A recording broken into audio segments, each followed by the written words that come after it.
یا الہی بخش دے سید کو روز حشر تو۔ قرآن پاک کے اندر ہے جیسا کہ بحبل اللہ جمیع ولا تفرقوا، کہ قرآن نے کہا کہ اللہ تبارک و تعالیٰ کی رسی کو مضبوطی سے تھام لو اور آپس میں گروہ میں نہ بٹو۔ تو بعض لوگ اس آیت کے اوپر جو ہے نا کلام کرتے ہیں کہ اللہ تبارک و تعالیٰ نے فرقوں میں بٹنے کے لیے منع کیا ہے، یعنی فرقہ پرستی پر لعنت ہے، اللہ تعالیٰ نے منع کیا۔ اور بعض جو ہے نا علماء لوگوں کو فرقوں میں بانٹتے ہیں، یا شیعہ، سنی، دیوبندی، بریلوی وغیرہ کرتے ہیں، جبکہ قرآن پاک اس سے جو ہے نا وہ انکار کرتا ہے۔ تو پہلی چیز تو یہ ہے کہ کسی بھی آیت کی تفسیر کے اندر قول جو ہے نا وہی معتبر ہوگا، یعنی بات اسی کی زیادہ ویلیوبل ہوگی کہ جو اس پوری علم کا جو ہے وہ ماہر ہونا چاہیے، یا اس فیلڈ کا ماہر ہونا چاہیے۔ لہٰذا تفسیر بھی رائے کرنا، یعنی کسی بھی آیت کو پڑھ کے اس سے خود معنی اس کا مراد لے لینا کہ اللہ تعالیٰ نے یہ کہا ہے تو اس کا مطلب یہ ہے، اس کو حدیث پاک کے اندر جو ہے نا وہ حرام قرار دیا گیا، اور ایسا کرنے والے کو جہنمی قرار دیا گیا کہ جو تفسیر بالرائے بتائے، کہ اپنی رائے سے قرآن پاک کی تفسیر کرے، جبکہ اس کا علم وہ نہ جانتا ہو، اس چیز کے اندر اس نے کوئی ایجوکیشن حاصل نہ کی ہو، پھر وہ اس آیتوں کی تفسیر اپنی عقل سے بتائے۔ اور پھر یہ عقل سے قیاس کرنا کہ اللہ تعالیٰ نے منع کیا ہے فرقہ پرستی کرنے کو۔ اور علماء جو ہے یہ بہت سارے مولانا لوگوں کو فرقوں میں بانٹتے ہیں، گویا مولانا لوگ قرآن کے خلاف عمل کر رہے ہیں، اور یہ جو نوجوان ابھی انڈے میں سے نکلے ہیں چوزے، ان کو صحیح قرآن سمجھ آ گیا کہ اس کا معنی اور مفہوم کیا ہے۔ تو اس آیت کی چند تفاسیر اس کے خلاصے میں عرض کرتا ہوں کہ فرقوں میں نہ بٹو، اس سے کیا مراد ہے، اور نبی پاک صلی اللہ علیہ وسلم کی احادیث کریمہ اس کے بارے میں کیا ارشاد فرماتی ہے۔ سب سے پہلے یہ سمجھنا چاہیے کہ یہ بحبل اللہ، یعنی اللہ تبارک و تعالیٰ کی رسی جس کو کہا گیا کہ جس کو مضبوطی سے تھامنے کا حکم ہے، اس کے بارے میں مفسرین کرام کے جو ہے نا مختلف اقوال ہیں، جس کے اندر دو قول زیادہ مشہور ہیں۔ جیسا کہ تفسیر در منصور میں امام جلال الدین سیوطی رحمۃ اللہ تعالی نے فرمایا کہ اس میں ایک قول تو یہ مراد ہے کہ یہاں اللہ تبارک و تعالیٰ کی رسی کو تھامنے سے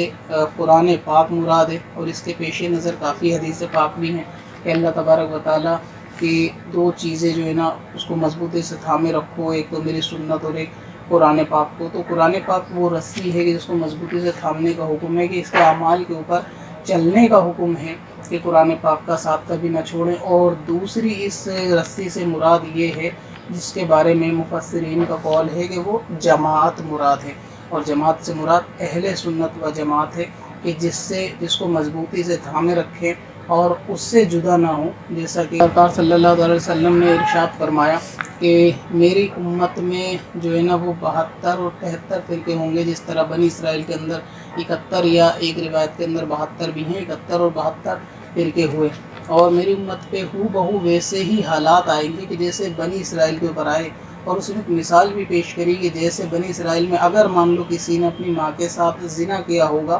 تو میری امت میں بھی وہ شخص ظاہر ضرور ہوگا کہ جس نے اپنی ماں کے ساتھ اعلانیہ گناہ اس طریقے کا، یعنی اعلانیہ زنا کرے گا۔ اور پھر حضور نے فرمایا کہ تم جو ہے نا ان 72 سے، یعنی ان تمام جہنمیوں سے دور رہنا سوا ایک کے، جس کے بارے میں صحابہ نے عرض کی کہ وہ ایک کون ہے کہ جو جنت میں ہوگا، تو فرمایا کہ وہ جماعت ہے۔ اور ایسی کئی حدیثیں ہیں جس کے اندر مختلف الفاظ ہیں کہ جس پہ میں اور میرے صحابہ ہیں، اس جماعت کو مضبوطی سے تھامے رکھنا، یعنی اہل سنت کی وہ جماعت ہوگی کہ جو اس سے الگ جائے گا وہ جہنم میں ہوگا۔ تو اس سے معلوم چلا کہ جہاں قرآن پاک ایک طرف یہ فرما رہا ہے کہ فرقوں میں نہ بٹو، اور جس طرح یہودی اور نصارہ جو ہے نا لوگ فرقوں کے اندر مذہب کو، بیسک مذہب کو لے کر فرقوں کے اندر بٹ گئے تھے، اپنی بنیادی اصولوں کو بھی چھوڑ کے اپنے نبیوں کے خلاف جا کر تقسیم ہو گئے تھے، اور اپنے انبیاءوں کی بات بھی نہیں مانی، انہوں نے کتابوں کی بات بھی نہیں مانی۔ اس طریقے سے اللہ تبارک و تعالیٰ نے ان کی نصیحت کرتے ہوئے فرمایا مسلمانوں کے کہ تم فرقوں میں نہ بٹو، اور اللہ تبارک و تعالیٰ کی رسی یعنی قرآن کو مضبوطی سے تھام لو۔ لیکن سرکار صلی اللہ علیہ وسلم نے فرمایا کہ جس طرح بنی اسرائیل کے اندر لوگ گروہوں میں بٹے تھے، ویسے ہی میری امت میں بٹیں گے، بس وہ ایک گروہ سے الگ نہیں ہونا، انہیں کے ساتھ رہنا، اور انہیں کے بارے میں فرمایا گیا کہ آگے فرقوں میں تقسیم نہیں ہونا۔ ایک حدیث پاک ہے، آپ نے علماء سے غالباً بارہا سنی ہوگی کہ سرکار صلی اللہ علیہ وسلم اپنے صحابیوں کے ساتھ جو ہے نا ایک مجلس کے اندر تشریف فرما تھے، تو اس مجلس کے اندر صحابہ اکرام ایک شخص کا ذکر کر رہے تھے، اس کی تعریف کر رہے تھے کہ فلاں شخص جو ہے نا وہ بہت بہادر ہے، ہم نے اس کو جنگ کے میدان میں دیکھا تو بہت طاقتور ہے، اچھا جو ہے نا اللہ کی راہ میں اچھا لڑتا ہے، اور عبادتوں کے اندر دیکھا تو بہت زیادہ عبادت کرتا ہے اور بہت ہی زیادہ نیک پرہیزگار یہ شخص نظر آتا ہے۔ تو اس کی تعریف چل ہی رہی تھی کہ اتنے میں وہ شخص جو ہے نا اس مجلس کے طرف آیا، تو صحابہ نے حضور سے عرض کی کہ وہی یہ شخص ہے جس کے بارے میں ہم آپ کو تعریف کر رہے تھے کہ یہ عبادتیں بہت زیادہ کرتا ہے، اور جنگ وغیرہ کے معاملے میں جو اس کی تعریف بیان کی۔ تو اس شخص نے حضور کو سلام کیا، کہ سلام کرنے کے بعد سرکار نے اسے سوال پوچھا، کیا تیرے دل میں ابھی یہ خیال نہیں آیا کہ تو ان لوگوں سے افضل ہے، یا یہاں تو ان سب سے افضل ہے؟ تو اس شخص نے کہا کہ ہاں میرے دل میں یہ خیال آیا۔ تو یہ بات ہونے کے بعد جب وہ شخص چلا گیا، جانے کے بعد سرکار نے صحابہ سے کہا کہ کون وہ شخص ہے جو اس شخص کو قتل کرے گا، یعنی کون ہے وہ جو اس کو قتل کر کے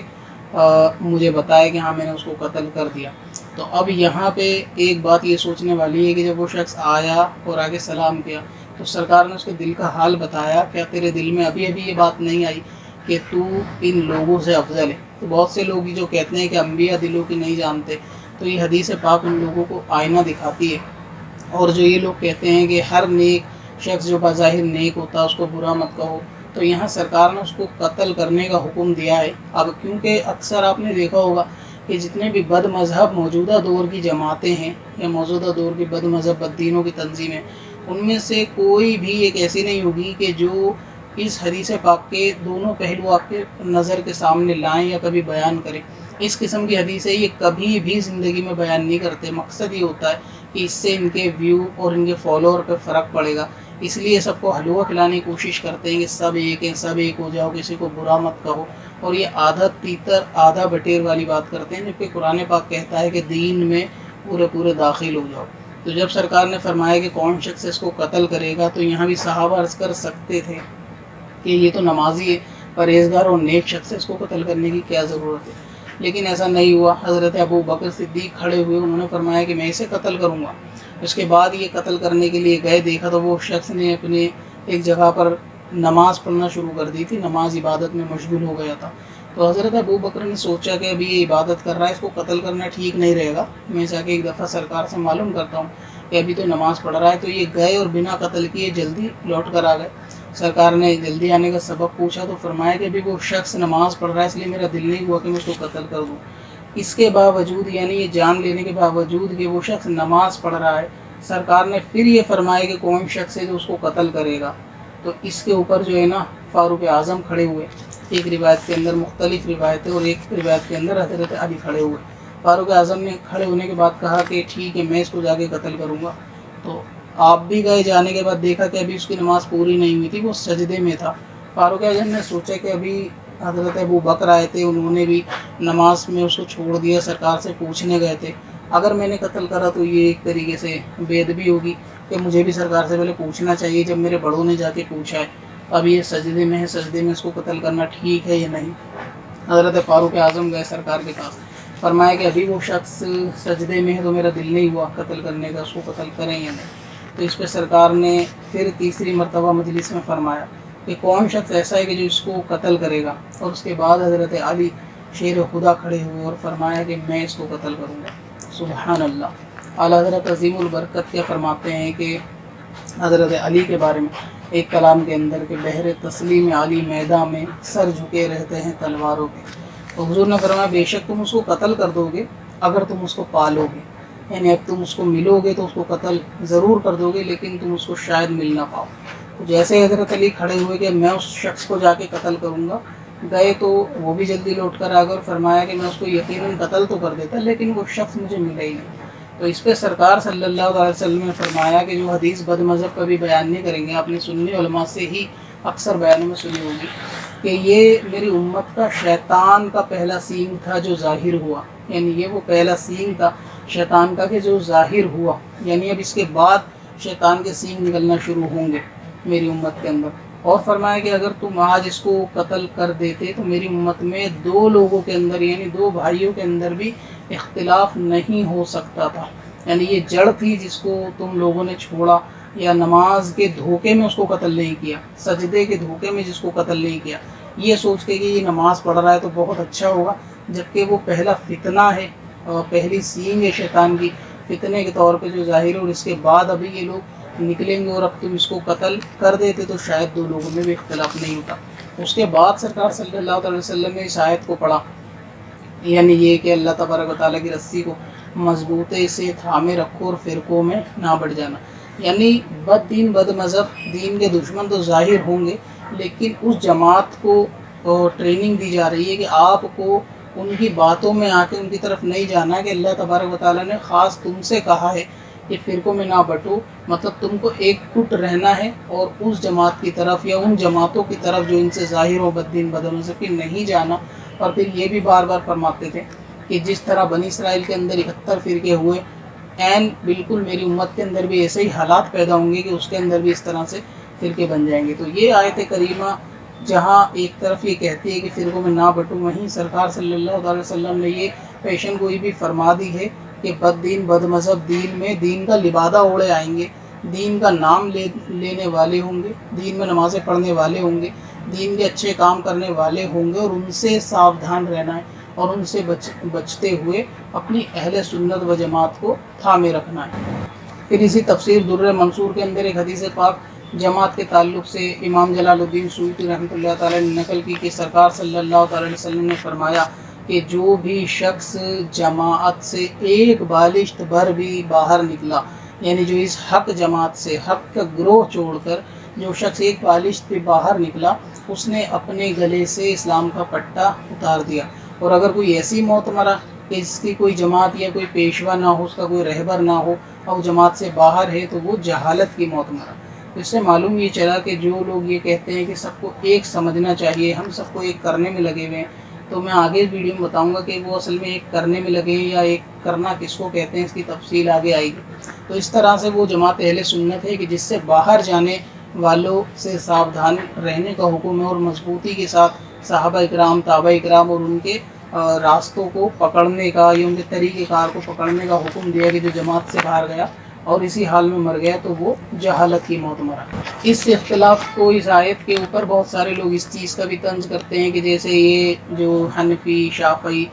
قسم کے لوگ ہیں، یہ بھی ایک طریقے سے 4 فرقے ہیں، جبکہ قرآن یہ کہتا ہے کہ فرقوں میں نہ بٹو۔ خاص طور سے وہابی قسم کی سوچ رکھنے والے جو غیر مقلد ہیں، وہ اس طریقے کے اکثر لوگوں پہ طنز کرتے ہیں کہ اللہ تبارک و تعالیٰ نے کہا ہے کہ فرقوں کے اندر نہ بٹو، اور آپ نے یہ 4 تو ویسے ہی بنا لیے، حنفی شافعی وغیرہ۔ ان جاہلوں کا جواب دیتے ہوئے بھی مفسرین نے پہلے ہی اس کی بات جو ہے نا، یعنی ان لوگوں کے رد میں آنسر جو ہے وہ کتابوں کے اندر تحریر فرما دیا۔ جیسے کہ تفسیر قرطبی کے اندر امام قرطبی رحمۃ اللہ تعالیٰ نے فرمایا کہ یہ آیت کریمہ کہ فرقوں میں نہ بٹو، یہ فروعات کے مسائل یعنی جو اپنے